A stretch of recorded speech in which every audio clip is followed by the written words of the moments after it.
Hey there, physics pals. Paul Lake here with another physics problem solved. I hope you're doing well. We're going to do a 2D kinematics problem here. We're going to find the velocity and acceleration given a position function in the xy plane.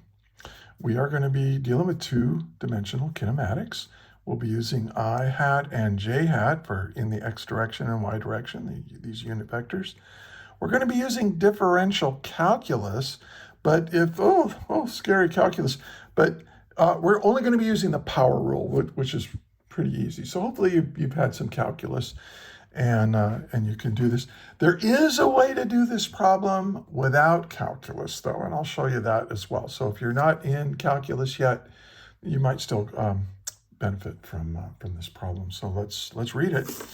It says the vector position of a particle varies in time according to the expression where r equals 3.00 in the x direction minus 6.00 t squared in the y direction, measured in meters. A, find expressions for the velocity and acceleration as functions of time. And B, determine the particle's position and velocity at t equals 1.50 seconds. Okay. Now, I suggest you do the following. Pause the video right now. Try to solve it yourself. If you get stuck, hit play until you're unstuck, then hit pause. Keep working the problem back and forth until you're all the way through it. I do teach a lot during my explanation for these problems. I mean, I give very thorough explanations. So don't skip around too much. Don't just skip to the answer. I think I can give you some pointers along the way. So let's begin. Well, there's not much given here. I mean, basically you're given the initial position now is 3.00. Now, I don't like putting the units out and leaving this. I'm going to rewrite this. Watch how I do this. This is 3.00 meters, and that's what position is measured in. Meters in the x direction. Remember the I hat unit vector? It just means in the x direction. So when you see I hat, don't say I hat. Say in the x direction. It'll help you remember what it means. Now this is minus 6.00. Now this is times squared, isn't it? Right here, this is times. So that's going to give me seconds squared, and I want to end up with meters. So this has to be meters per second squared because I'm going to multiply it times time squared. And that will cancel out those seconds, leaving just meters. And this is all in the y direction. Okay, so this is what's given. Now, don't be fooled. That doesn't mean that this is the acceleration just because it has units of acceleration. A lot of people say, oh, the acceleration is 6 meters per second squared. Be careful. Be careful. All right. Now, what are we trying to find? Let's see. For part A, we want expressions for velocity and acceleration. We want velocity as a function of time, and we want acceleration as a function of time. And then for part B, we want to know the velocity and acceleration at t equals 1.50 seconds. Okay, so there we go. There we go. All right, now let's solve this thing. Let's do it the calculus way first, and then I'll show you a trick. Not really a trick, just an observation that will allow you to solve this problem without using differential calculus.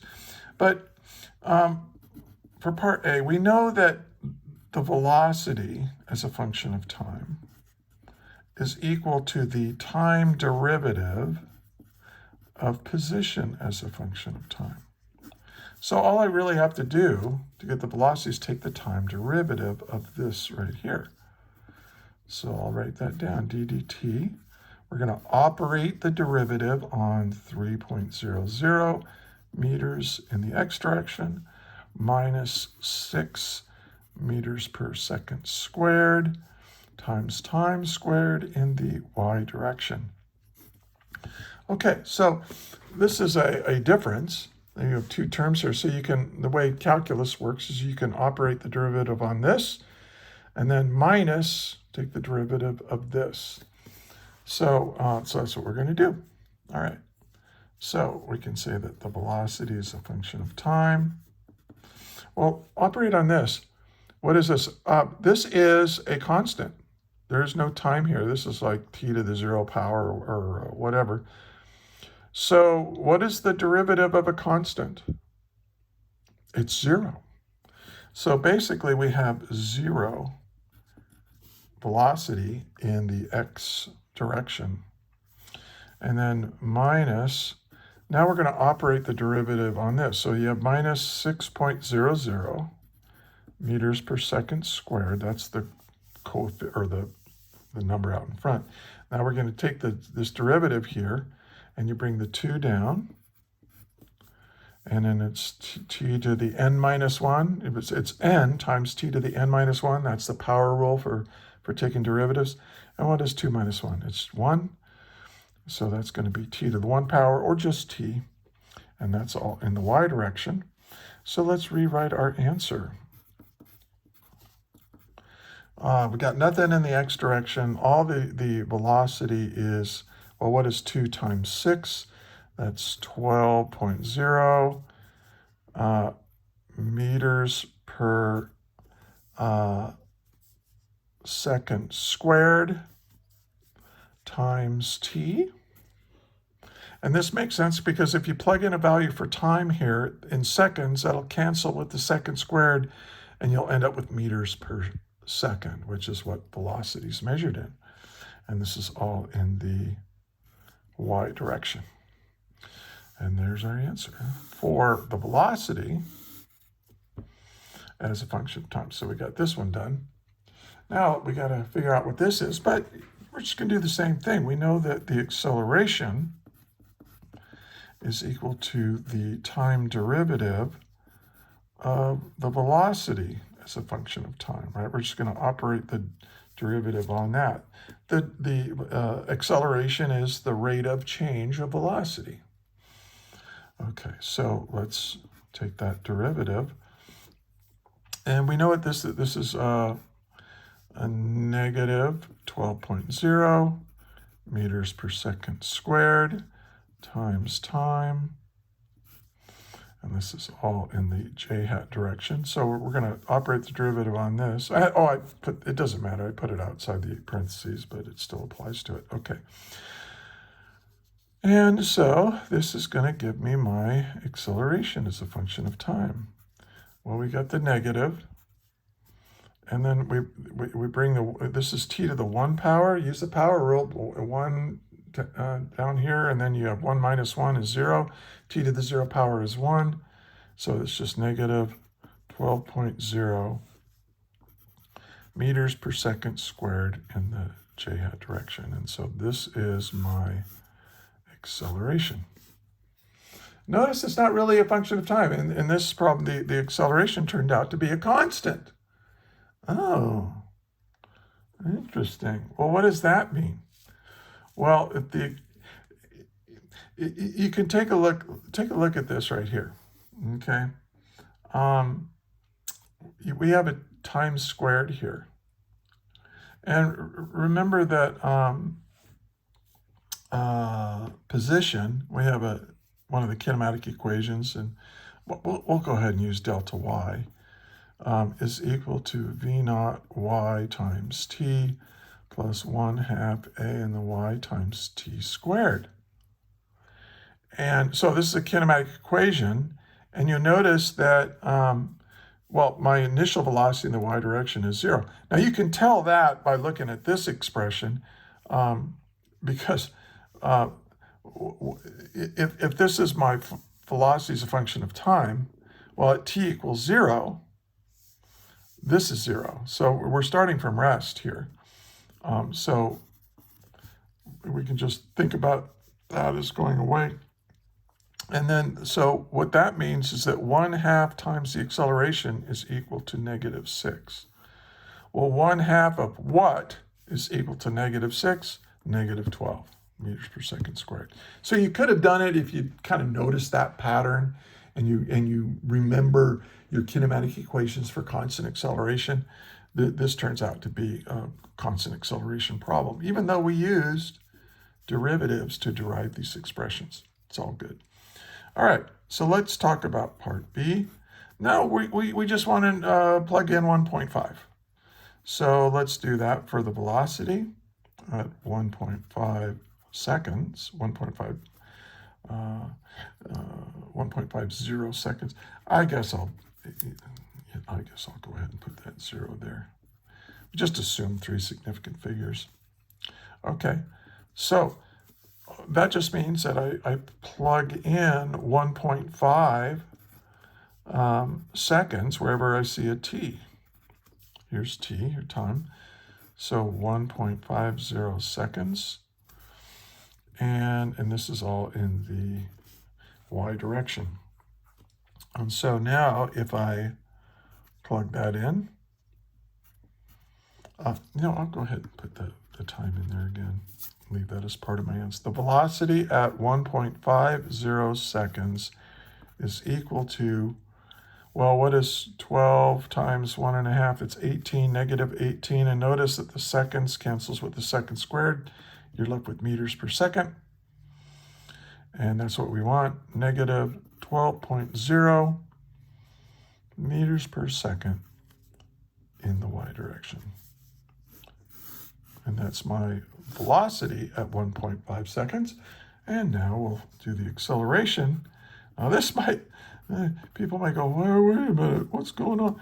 Yeah, okay, so this is negative 12.0 meters per second squared times j. And, wait a minute, there's no time. Oh, it's a constant. It's a constant. Okay, so it doesn't matter what time. Well, yes, of course, the acceleration at 1.50 seconds is going to be equal to negative 12.0. Oh, you know what I did? I'm sorry. It's 1.5. This is 18. I knew those two answers weren't the same. I bet you were screaming at the computer when I was, wait, what's 1.5? Yeah, 12 times 1.5 is 18. Okay, sorry about that. No, I'm not going to do the video over again. I make little mistakes all the time. I'd never get through a video if I, and I don't know how to use. I don't do video editing. I'm small potatoes here. Okay, so this is going to be negative 12 meters per second squared. Okay, in the j hat direction. It's just a constant. It doesn't matter what time. It's a constant acceleration problem. So that's my answer. Okay. There it is. Another physics problem solved. Hey, if you think I made a mistake, or you have a question or something like that, put it in the comments, but put a timestamp with it so I can scroll to the right part of the video. Also, if you look in the description, there's a link to lectures and more practice problems like this one, literally hundreds of videos. I think I'm over 1,000 actually, of physics videos for you to watch, and I'm organizing them on Google Docs. There's lectures, there's example problems worked out completely. Share it with your friends. Also, share it with your teacher. The Google Docs would make a great homework assignment. So they just want to print it off and pass it out, or put it in, Google, Google Classroom or whatever. It would be perfect for that. That's what I'm designing it for. And I'm honored. There are several teachers that are using my materials, and I'm really honored that they do so. Also, I'm a private tutor. So look in the description for a link and how to get in touch with me if you might benefit from my tutoring services. My rates are reasonable. I can save you so much time and so much stress and kind of make this fun. And yeah. So thank you for watching all the way to the end. And I also want to thank you sincerely. Thank you for being a physics student. This stuff is difficult. It's time consuming. It's frustrating. I know what it's like. So, but we need you. We need hardworking, smart people like you to learn this stuff so that we can keep our technologically based civilization going. Because you know what? It's all this technology, even the device you're using that I'm using, it's all based on physics. It's all based on a foundation of physics. So, yeah, it's important.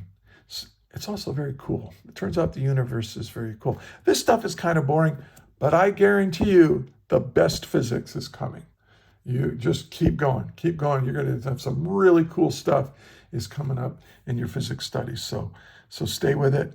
Thank you for watching. Thank you for being a physics student. And until the next video, may the net force be with you always. That is all.